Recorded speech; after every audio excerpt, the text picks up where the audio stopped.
There was this strange electricity in the air that night, one of those quiet tensions your gut picks up on before your mind catches up.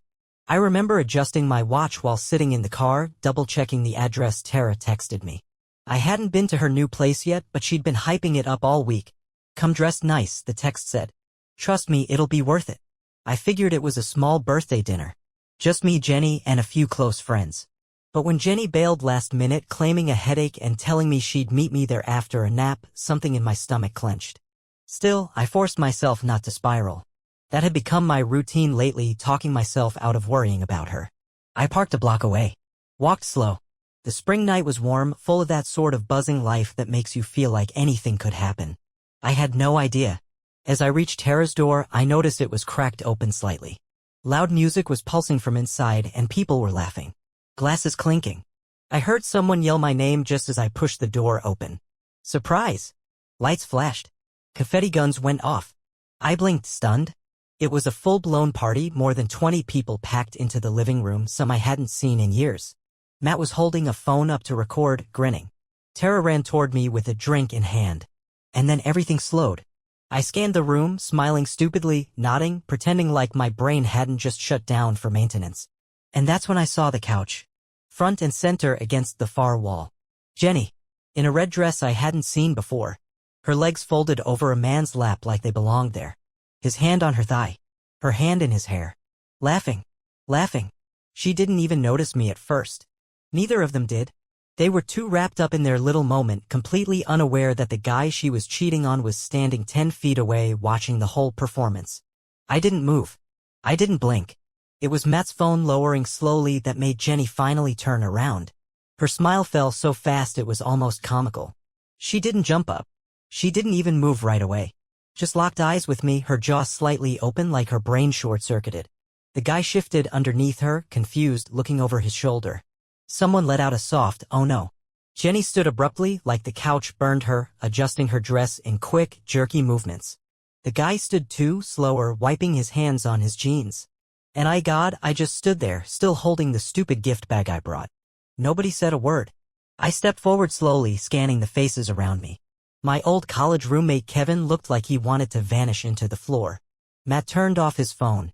Tara whispered something to someone behind her, eyes wide. And Jenny. Jenny finally spoke. "You're early," she said, like I just walked in on her trying to wrap my present. "Early?" That's what she said. Not, "I'm sorry." Not, "This isn't what it looks like." Just a cold, flat. "You're early." I laughed. Not a polite laugh. Not even a hysterical one. It came out sharp, loud, awkward, a raw bark that made the room flinch. "You should have timed the betrayal better," I said, louder than I intended. The guy, he still hadn't said a word, shifted uncomfortably. I turned toward him. "What's your name?"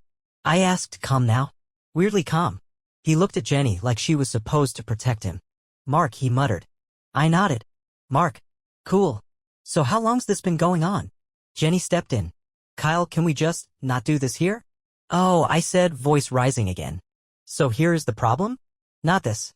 I pointed at the spot where her heel had knocked over a cup on the floor. "Not you dry humping some guy in front of half our friends?"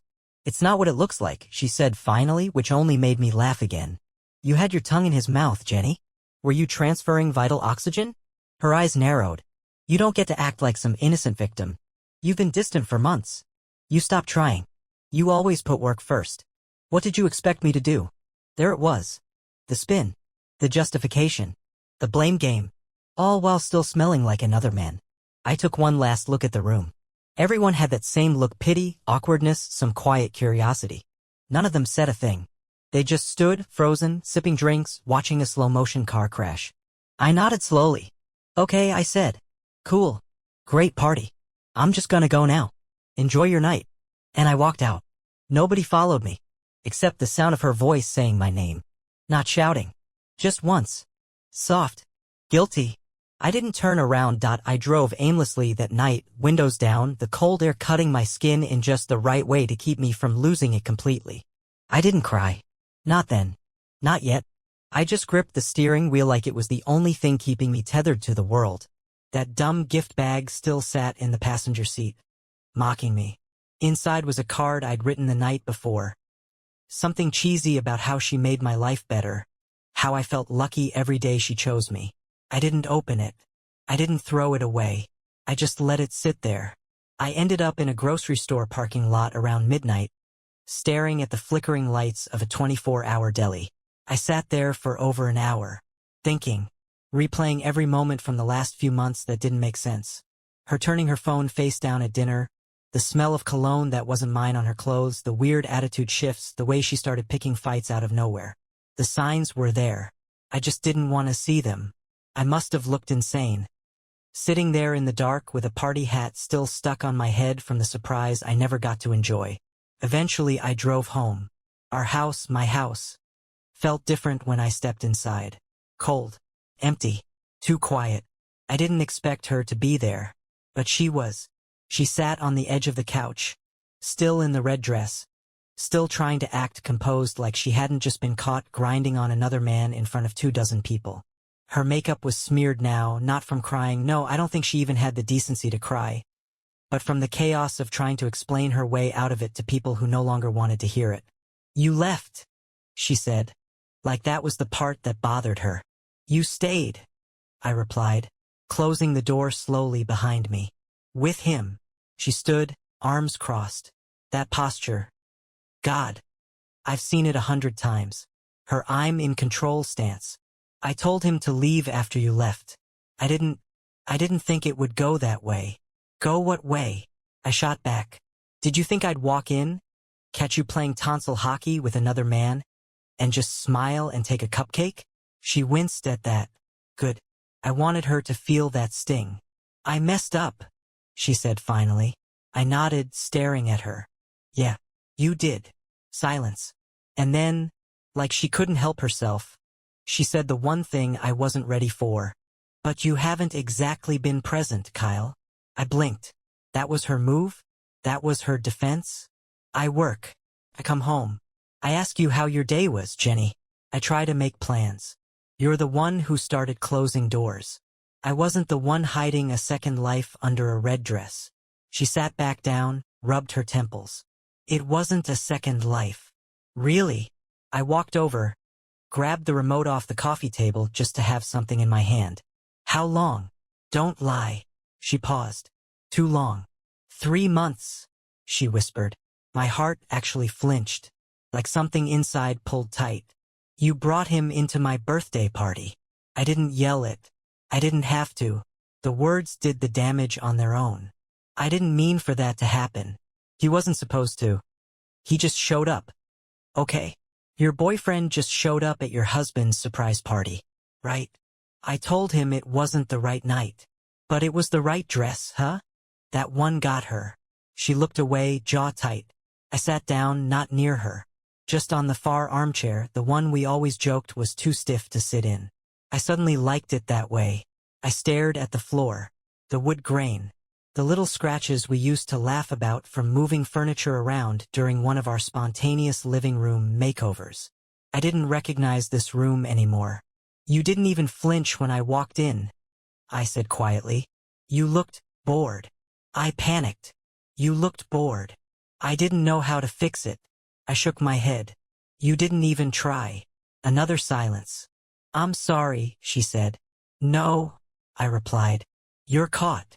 She stood again, this time slowly. "What now?" I laughed bitterly. "Now? Now I sleep in the guest room. You sleep in guilt. And tomorrow we figure out how we unwind whatever this mess is. You don't get to be my wife tonight. You gave that away on the couch at a party I was supposed to enjoy." And I left her standing there, alone in the same red dress she thought made her powerful. That night, I locked the guest room door. And I finally cried. I didn't sleep. Not really. I lay on the too short guest bed with one arm over my eyes, the other hand clenched in the blanket like I was afraid it might drift off and betray me too. The house was painfully quiet, like even the walls were holding their breath. Around 4 a.m., I heard footsteps, slow, hesitant ones. They stopped at the guest room door. I waited, then the softest knock. I didn't answer. Another knock. Slightly louder. "Kyle?" she whispered. I stayed silent. She waited a full minute before her shadow moved away. I heard the creak of the floorboards as she retreated down the hall. The sun came up like it didn't care. It always does. And in that cruel morning light, everything looked sharper, realer. I got up, went straight to the kitchen, and started making coffee like it was any other day. The smell filled the room while I stared at the backsplash we installed together 2 years ago, tiny blue tiles she picked because they looked like the ocean. I used to love them. Now I wanted to rip every single one off the wall. She came into the kitchen wearing one of my old hoodies like it was still allowed. Hair a mess. Eyes puffy. "Morning," she said. I didn't reply. I poured my coffee. "Can we talk?" "Sure," I said without looking at her. "Why don't you tell me everything you didn't last night?" She sat at the table, hands wrapped around a mug she didn't pour. "His name's Mark. We met at the hospital. He's a tech. It started small. Coffee. Lunch. Talking. I laughed once. Right? All the innocent prelude stuff before the couch Olympics." Her lips tightened. "I didn't plan for it to get physical." "God, stop talking like it's a board meeting. You cheated. You lied. You snuck around while I was at work thinking I had a wife who loved me." "I did love you." "Don't," I snapped. "Don't say that. Because if you did, you wouldn't have picked someone else." "I was lonely, Kyle." "So you filled the silence with another man's hands? That's your excuse." "I tried talking to you. You always brushed me off." "No," I said. "I brushed off your vague sighs and cryptic half-sentences. You don't get to rewrite this to make me the villain. You had a choice. And you made it. Over and over again." Silence stretched out. I sipped my coffee. "I ended it with him," she said. "Not soon enough. Do you even want to fix this? Do you?" I asked. She looked at me, tears threatening. "Yes." But I didn't believe her. Not because she wasn't crying, she was. But because it was her. And I didn't recognize her anymore. "I saw the way you looked at him," I said. "Like he made you feel alive. Like I was just furniture." "That's not true." "Then why did everyone in that room look at me like I just caught something they already knew about?" She flinched at that. "They knew, didn't they?" She didn't answer. "Tara? Matt? Who else?" Still nothing. "Jesus, Jenny." "I asked them not to tell you," she said, barely audible. "I thought I could end it before it became too late." "Too late was when you invited him into our lives. You know that, right? You humiliated me. I didn't think he'd come to the party. You were sitting on his lap. I didn't know you were coming that early. You shouldn't have been touching him at all." Her voice cracked. "I didn't want to lose you. You lost me when you climbed onto him and forgot the room had walls." I stood up, pacing now. My hands were shaking, and not from the coffee. "I'm not sure what hurts worse, the betrayal or how little you respected me while doing it." She looked up, eyes pleading. "I swear, I didn't love him. That's supposed to make this better?" "No. But it's the truth." "Cool. So you wrecked our marriage for nothing." And then I saw something in her face shift. Anger. Bitterness. Like the mask slipped. "Well, maybe if you hadn't been so emotionally unavailable, I wouldn't have needed someone else to talk to." I stopped. There it was. The real Jenny. Not the one crying. Not the one whispering, "I'm sorry." This version was the one who justified everything with her own sense of victimhood. The one who'd twist a knife into someone's back and then scream when they bled on her dress. I walked past her, grabbed my keys, and turned at the door. "You want to talk? Fine. We'll talk later. Right now, I need to go figure out if there's still a version of myself somewhere that doesn't feel like a fool." She didn't try to stop me this time. Not because she respected the space, but because she didn't know what to say when she wasn't in control of the lie. I didn't go far. Just drove. Nowhere in particular. I didn't call anyone. Didn't post online. Didn't listen to music. Just the sound of the engine and the occasional buzz from my phone, which I let sit untouched in the center console. I wasn't ready to read whatever pity-soaked messages were rolling in from people who were probably at that party last night, watching it all unfold like it was some reality show they couldn't look away from. Eventually, I ended up at a park Jenny and I used to go to back when things were still good. Before the distance. Before the secrets. I sat at a picnic table, letting the wind push at my jacket, staring at nothing. My head felt like a war zone, every thought screaming over the next, every memory dragging me into questions I didn't want answers to. I couldn't stop picturing it. That moment. Her on his lap. That look on her face. Careless. Unapologetic. Comfortable. Like she'd done it before. Like she planned to do it again. And now? She was crying in the kitchen, acting like she didn't know how this happened. That was the part that made my jaw clench the most, not just the betrayal, but the way she weaponized confusion. Like it was all just some accident that she happened to trip and land in another man's lap 3 months in a row. It wasn't an affair. It was a pattern. A choice, again and again. With Mark, with the lying, with the way she turned our friends into accomplices by dragging them into the cover-up. I didn't know who I was madder at, her or the people who watched it all unfold and stayed silent. By the time I pulled my phone out, I had 10 missed calls from Jenny. 3 texts. Jenny, please come home. I'm so sorry. I don't know what to do. Jenny, can we please just talk about this without yelling? Jenny, I made a mistake. I love you. Please don't throw us away. Throw us away. The irony of that nearly made me laugh again. She acted like this was a choice I was making in response to her mistake, not a consequence of it. As if I was the one giving up. I didn't reply. I needed clarity first.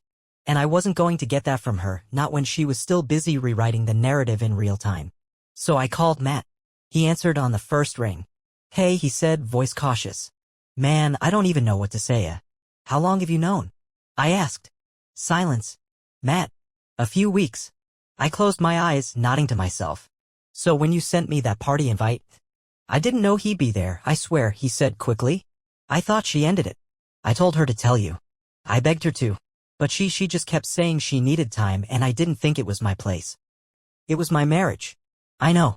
I screwed up. I didn't want to be the guy who blew it up. She blew it up, I snapped.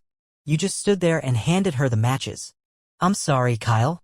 Yeah, I said, hanging up. So am I. I drove home around sunset not because I wanted to, but because I needed to face her again. Not to fight. Not even to listen. But because I needed to be absolutely sure that the person I married no longer existed. And when I opened the front door, I got my confirmation. She was on the couch with her phone, and the moment she saw me, she jumped up, teary-eyed, moving like she thought this was going to be a reconciliation scene. It wasn't. I want you to move out, I said. Her mouth opened. Closed. Kyle, don't. I'm not doing this hot and cold game with you. You cheated. You manipulated. You involved my friends. And now you're pretending it was just a mistake that we can talk our way out of over coffee. She stepped forward. I panicked, okay? I felt like I was fading away. Like you didn't see me anymore. Right? I said coldly. So to feel seen, you needed to sit on someone else's lap. Got it. You're not even trying to understand. There's nothing to understand. You lit the match, Jenny. You let it burn. And now you're angry that I didn't bring a fire extinguisher. She scoffed. So that's it? You're just gonna give up on us. There's no us, Jenny. Not anymore. You ended that the second you looked at me across that room like I was the one interrupting. She wiped her face, sniffed. You're making a mistake. No, I said, grabbing my bag. You did. I'm just finally choosing not to clean it up for you. I left again that night. Not to a friend's. Not to a hotel. I just drove until I found a place with a vacancy and silence. I laid down on a stiff mattress, staring at a popcorn ceiling with no history, no memories. And for the first time in weeks, I felt still. Not healed. Not okay. Just still. The next morning started in unfamiliar silence. Not the kind that feels peaceful, but the kind that makes your heartbeat sound louder than it should. Motel light filtering through dusty blinds, the humming air conditioner in the corner, the bland beige walls, none of it felt like anything. Which, in a weird way, was exactly what I needed. There were no pictures of us on the nightstand. No smell of her perfume lingering in the sheets. No memories carved into the furniture. Just nothing. I took a long shower, standing under the water until it went lukewarm. I didn't think. I didn't rush. I just stood there, letting it rinse off whatever was left of the last 48 hours. By the time I checked my phone, I had another 5 missed calls. 4 from Jenny. 1 from Tara. And 1 voicemail. I played it on speaker while I sat at the tiny motel desk, staring out the window. Jenny's voice, thick with tears. I know I've lost you. I know I broke everything. But Kyle, if there's even 1% of you that wants to talk, just talk, please. I'm not asking to fix it right now. I need to see you. I need you to look at me and tell me it's really over. Don't do this from a motel room. Please. She wasn't wrong. I was in a motel room. I hadn't told her where. I didn't plan to. I didn't delete the message. But I didn't call her back either. What would I even say? That I still woke up thinking she was beside me? That I still instinctively reached for my phone to send her a stupid meme? That some disgusting part of me still wanted to know if she missed me? I hated that I cared. I hated that she made me care even now. Later that day, I got coffee with Matt. I needed to look him in the eye. Needed to see if any of this felt like a betrayal to him too. We sat at a place we used to frequent as a group back when weekends meant brunch and laughter and inside jokes that felt like they'd last forever. Now the air between us felt like concrete. He looked awful. Unshaved. Bags under his eyes. Like guilt was feeding on him from the inside out. I should have told you, he said, barely touching his drink. Yeah, I said. You should have. He nodded. No defense.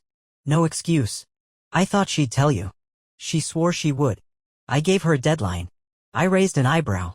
You gave my wife a deadline to confess she was screwing someone else behind my back? He cringed. When you put it like that. How else should I put it, Matt? I didn't want to be the guy who broke your marriage. I leaned in. You weren't. You were the guy who stood on the sidelines while she did. He looked down. Guilty.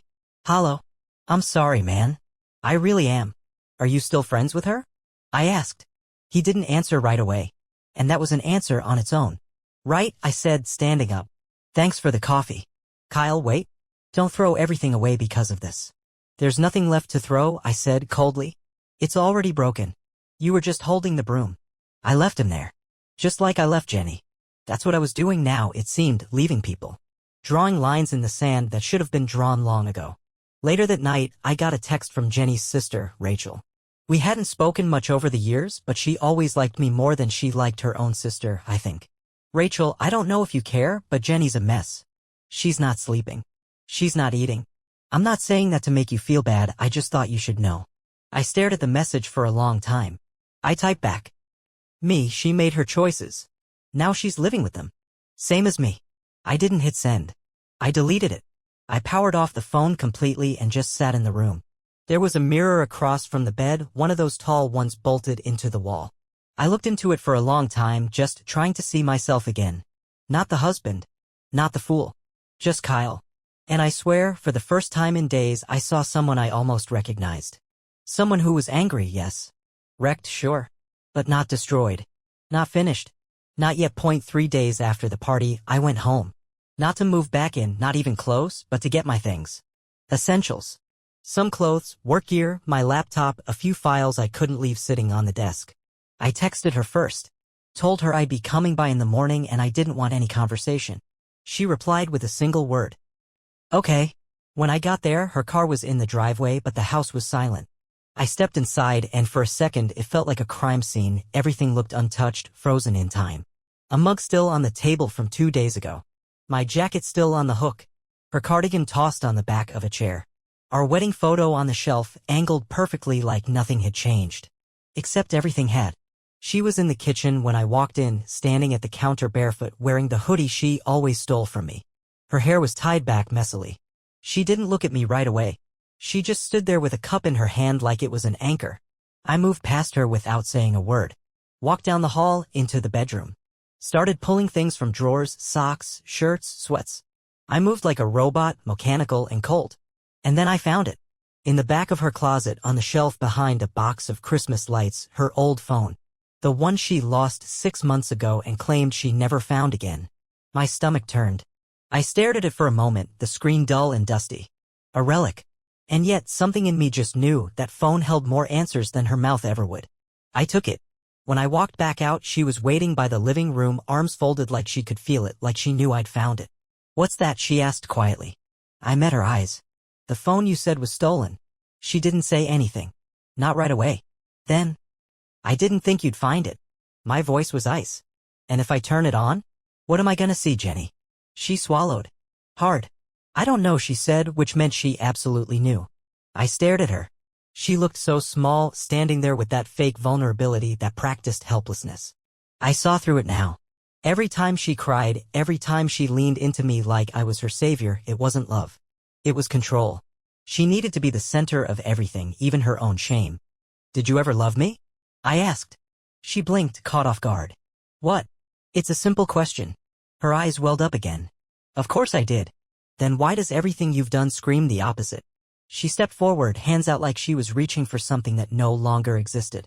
I got lost, she whispered. Somewhere along the way I stopped knowing how to talk to you. I felt invisible. So instead of using words, you used someone else's lap. She flinched, but I didn't care. I wanted her to feel it. I begged you to talk to me, Jenny. I asked you so many times if something was wrong. And you lied. Again and again. I didn't want to hurt you. You didn't want to get caught. And then I said it. The one thing I hadn't let myself say until that moment. I don't trust you. Not a little. Not even in pieces. That hit her. Hard. Her knees buckled slightly and she sat down on the couch without speaking. You want to save this? I said, voice calm cruel. Start by telling me who else there was. She looked up confused. I leaned forward. Was it just him? Her lips parted. She hesitated. And in that hesitation I knew. I stood back, breath catching. Jesus. I didn't mean for it to become that, she said quickly. It was before Mark. It was just a couple times. It didn't mean anything. Stop. I'm being honest now. No, I said louder. You're being desperate now. That's not the same thing. She was crying fully now, but I felt nothing. Just this hollow ache in my chest, this buzzing silence in my ears. I turned to leave, the old phone in my pocket, my duffel in hand. Kyle, please don't hate me. I stopped in the doorway. Didn't turn around. I don't hate you, I said quietly. I pity you. And then I left. No dramatic exit. No slamming doors. Just me finally walking away from a lie that had been living in my house long before I ever opened that front door on my birthday. It was over. And now I had proof. I didn't turn the phone on until later that night. I waited until I was alone, parked at the edge of an empty lot overlooking the city, somewhere high up where the lights looked like stars and the quiet could suffocate anything loud inside of me. I sat there with that cursed little rectangle in my hand, turning it over again and again, wondering if I really wanted to know. But of course I did. I needed the truth, even if it cracked my ribs open. The screen was dead, but a quick search told me the model could still take a charge. So I bought a cheap cable from a 24-hour gas station, plugged it into my car, and waited. The moment that Apple logo flashed onto the screen, I felt my stomach knot up like it knew exactly what was coming. When the lock screen appeared, no password. She never expected me to find it. Or maybe she forgot it even existed, buried so deep behind her holiday decorations like the past wouldn't eventually rot its way to the surface. The phone was old, but the messages were there. All of them. And Mark, he wasn't the beginning. He was the third. There was a guy named Caleb. Conversations dated almost 8 months back. Long texts. Secret photos. Inside jokes. Details that didn't just reek of something physical, they screamed emotional intimacy. Hotel bookings. Hidden meetups. A weekend she said she spent at her sister's cabin but clearly hadn't. Then came a guy named Troy. A bartender she met during a girls' night. I distinctly remember her swearing was uneventful. Another string of texts. A few selfies. A saved contact under a fake name, Megan Nails. I laughed out loud when I saw it. Ugly laughter. Bitter and jagged. I scrolled deeper. There were voice memos, nothing outright graphic, but plenty that made it clear where her heart had been. Flirty tones. Complaints about me. He's always at work, one message said. He doesn't notice when I wear something new anymore. Another one, it's like I'm married to a schedule, not a person. No mention of how she'd stopped talking to me altogether. How she walked around the house like a ghost with a locked phone and a smile that wasn't mine. When I found the folder in her notes app titled My Little Escapes, I almost didn't open it. But I did. Inside were fragments. Short journal entries. Half poems. Fantasies. Lists of places she wanted to go with someone who looks at me like I matter. One entry detailed a night she said she'd never forget, describing a man who actually listens and makes me feel like I still exist. It wasn't me. Not once. Not even in passing. I turned the phone off. Sat in the dark with my head against the window, the city lights smudging like tears I hadn't cried yet. I don't know how long I stayed like that, maybe minutes, maybe hours, but by the time I started the car again, something inside me had changed. I wasn't hurt anymore. I was done. Done hoping. Done doubting. Done wondering if maybe, just maybe, I'd missed a sign. I hadn't. I'd seen them all. I just didn't want to believe they meant what they clearly did. I went back to the motel, tossed the phone on the bed like it was burning me. I stared at the ceiling fan above, letting it spin around like the thoughts in my head, but now they had structure. Order. Direction. I opened my laptop. Started looking up divorce attorneys. Typed out an email to a firm my coworker once mentioned during his own split. I gave them a brief summary, requested a consultation, and hit send. Then I packed my bag. Not to leave this time, to start. There was no salvaging anything with her. No therapy, no second chances, no dramatic reunions in the rain. This wasn't a break. This was the end. I wasn't mourning the marriage anymore. I was burying it. And the shovel was in my hands. The lawyer's office was on the 15th floor of a building downtown, cold and polished and eerily quiet. The receptionist greeted me like I was a regular, like she could already tell why I was there. That sterile sympathy you get from people who've seen 1,000 men walk in with the same hollow stare. I met with a man named Jonathan Walsh. Late 40s, calm, sharp suit, a face carved from experience. He didn't offer fake comfort. He didn't say, "I'm sorry to hear that." He just nodded as I sat down and opened a clean file folder. "So," he said, fingers steepled, "tell me what happened." I didn't tell him the long version. I didn't talk about the red dress, the party, the couch. I didn't mention Mark or Caleb or Troy or the second phone with a graveyard of memories that wasn't mine. I just said, "My wife cheated. Multiple times. I want out." He nodded, scribbled something, and asked, "Is there property?" "Yes. The house. In both our names." "Children?" "No." "Joint accounts?" "Yeah, one. But we've kept most things separate." He paused, looked up at me. "Do you have proof of the infidelity?" I took out the burner phone, slid it across the desk. He didn't even open it. Just placed it beside his notes. "That'll be more than enough." It was weird signing paperwork about your life like it's just another contract. No ceremony. No tears. Just bullet points, initials, and a cold black pen signing away a future that had been dead for a long time. By the time I walked out of that office, the sun was already setting again. 2 full days since I last saw her face. And yet it still haunted every corner of my thoughts. I went back to the motel, packed my things, and checked out without a second glance. I couldn't sleep there anymore. It had done its job. It gave me space. Now I needed peace. Matt texted me that night. "Matt, she's been calling me nonstop." I told her to back off. "Just so you know." I didn't respond. 15 minutes later, another text came through. "Matt, you okay, man?" I stared at it. Typed. Deleted. Typed again. Finally, I sent. "Me, yeah. Just done pretending I'm not furious." The next morning, Jenny showed up at my office. She must have waited outside because the second I stepped out for lunch, she was there leaning against the brick wall, sunglasses on, arms crossed like she was still playing the misunderstood heroine in some drama she wrote for herself. "Kyle," she said, pulling her shades off. "Can we talk?" I sighed. "No. Not here. I just want 5 minutes. Please." I looked at her. Really looked at her. For the first time since this all began, she looked tired. Not fake mascara smudge tired. Soul tired.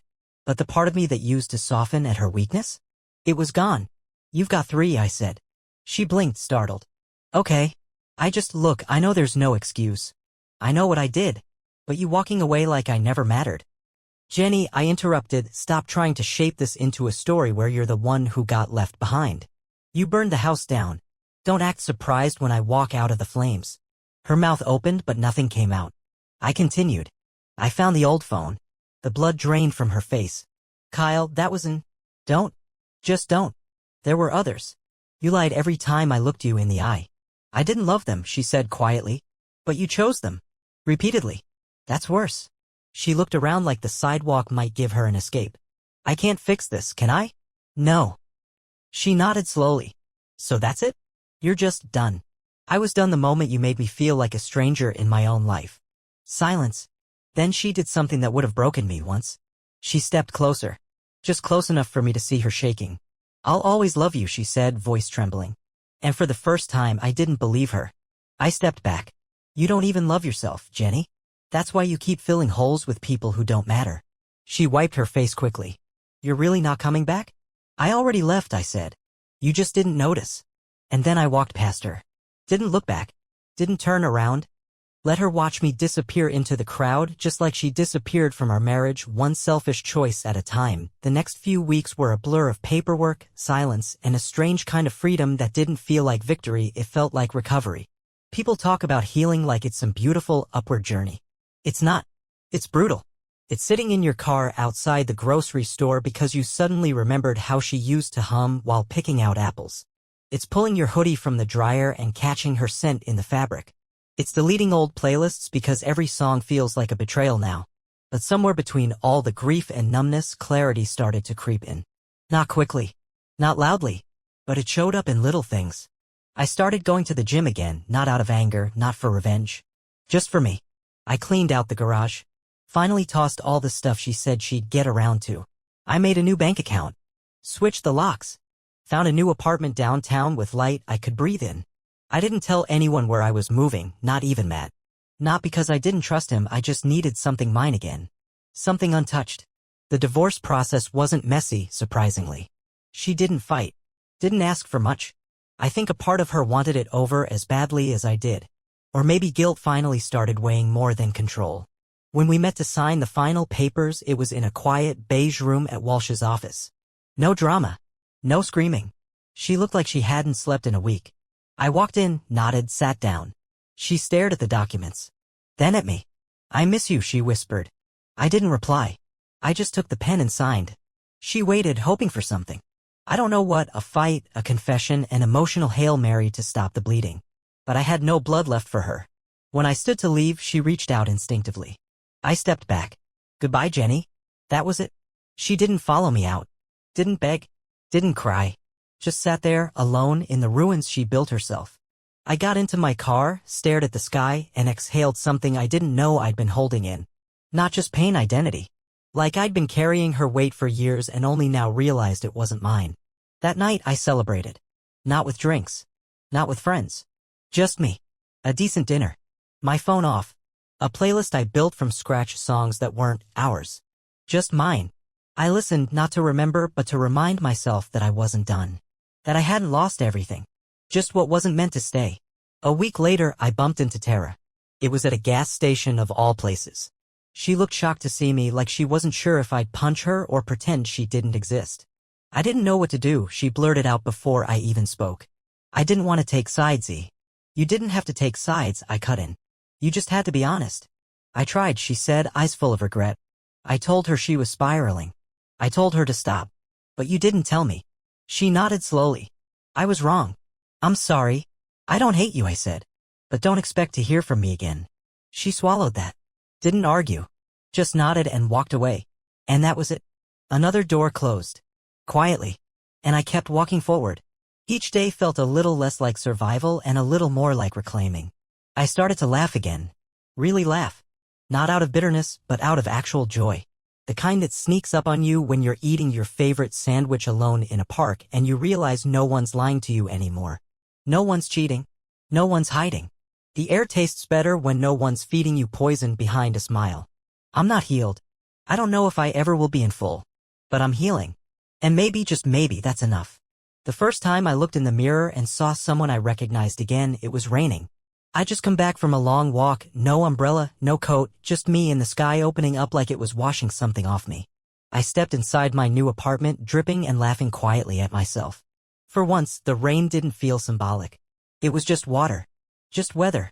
I peeled off my soaked hoodie, looked in the bathroom mirror, and there he was, me. Not the shell of a husband. Not the man betrayed. Not the guy everyone pitted at that party. Just Kyle. I didn't look stronger. I didn't look wiser. I looked lighter. Like I'd finally set something down that I should have never been carrying in the first place. It's wild how long you can walk around wearing someone else's version of you, bending, folding, shrinking to fit into the shape they prefer. Jenny never outright asked me to be less, but every time I spoke and wasn't heard, every time I reached out and she turned inward, I learned to quiet myself. To settle. And the worst part? I thought that was love. Turns out real love doesn't require you to disappear. I haven't spoken to her since the divorce was finalized. I don't plan to. I don't check her socials. Don't ask mutual friends how she's doing. That chapter's closed and I've finally stopped trying to reread the last sentence like maybe it'll mean something new the 100th time around. It doesn't. Sometimes I still get these phantom memories, her laugh from another room, the feel of her hand in mine, the sound of her key in the front door. Ghosts, really? But they don't haunt me like they used to. They pass through. I let them. I nod. I move on. I still have the old phone. I haven't looked at it since that night. It sits in a drawer somewhere, not out of spite, but as a reminder. Not of her, but of me. Of the man who finally stopped ignoring the truth. I'm dating again. Slowly. Carefully. Without performance. The first few dates were weird. I'd catch myself bracing for lies, scanning texts for hidden codes, analyzing pauses in conversations like they were signs of incoming betrayal.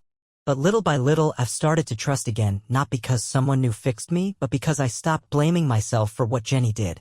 That's her story to carry. Not mine. If you're reading this because you're in it, if you're deep in the confusion, the heartbreak, the moment where everything collapses under you, I want you to hear this clearly. It gets better. It doesn't get cleaner. It doesn't get easier overnight. But it gets better. You will sleep again. You will laugh again. You will look in the mirror and like who you see. You will stop thinking their absence defines your value. And most importantly, you will stop bleeding from wounds they kept reopening. People will ask me if I regret the marriage. I don't, because it taught me how much of myself I was willing to give to someone who didn't deserve it. And more importantly, it taught me not to do that again. I used to think love meant holding on no matter what. Now I know sometimes real love starts the moment you finally let go.